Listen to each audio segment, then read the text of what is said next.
Welcome back to Andersen Acres. Somebody asked if I could show them how to make sub buns, buns to make sub sandwiches, and I said absolutely. It's actually really easy.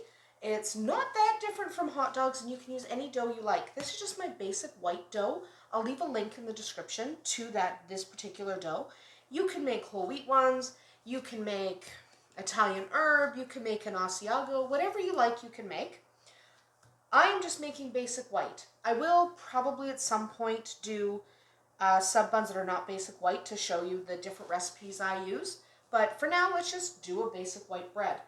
So what do you need to make sub buns? Well, I like using my little slicer here to cut them up, to cut my dough up. But really, the thing I need is this. I know it looks like a bunch of nonsense. It looks like a net. Kind of is. It's made from silicone. And it just looks like a mess. But when you lay it on a baking sheet and you give all these little connections a pull, it becomes a mold for nice sized sub buns. Okay? So this is what we're going to use today. I'm going to set it aside for a moment. Now I don't spray it with anything because it's a mesh. So this is a mesh, you can actually see through it. It's a mesh, so I don't spray with anything because the spray doesn't stay on it anyway. It just goes right through. So we're not going to spray it. We're just setting it aside. Now this is my regular amount of dough.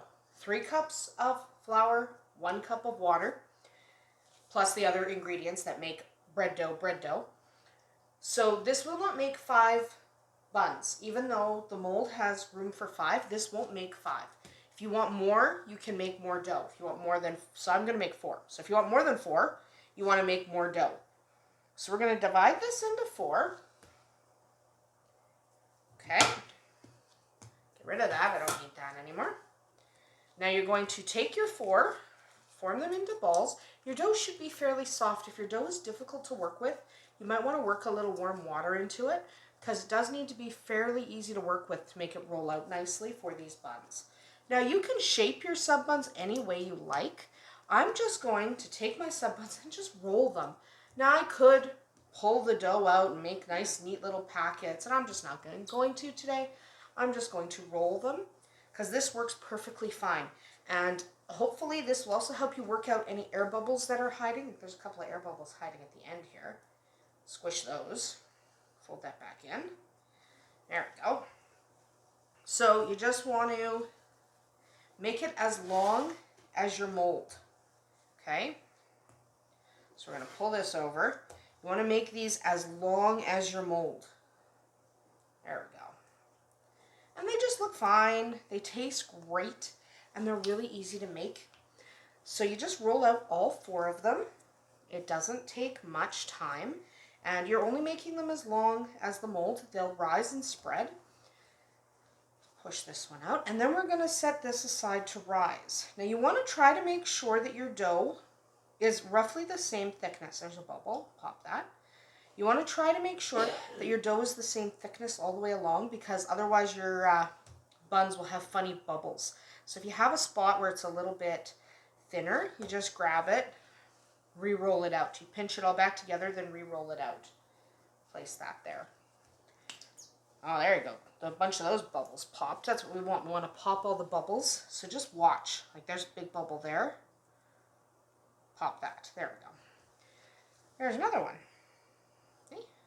Pop that. You want to make sure your air bubbles are popped. Otherwise, your sub buns will have funny bubbles along the tops. So if you feel a bubble under your hand, stop for a minute, pinch it shut. You just want to eliminate those air bubbles. Okay, so there's another one over here. There's a lot of bubbles at this end. Yeah. One end does tend to have more bubbles than the others just because of the way you roll it. Now I'm leaving the middle one empty just because it's the only way to do it in my book. You can do it any way you want if you're using one of these molds. You can get these molds off of Amazon. I know somebody's going to ask. That's where I got it. And, they might be called a baguette mold, depending on which Amazon site you're ordering from.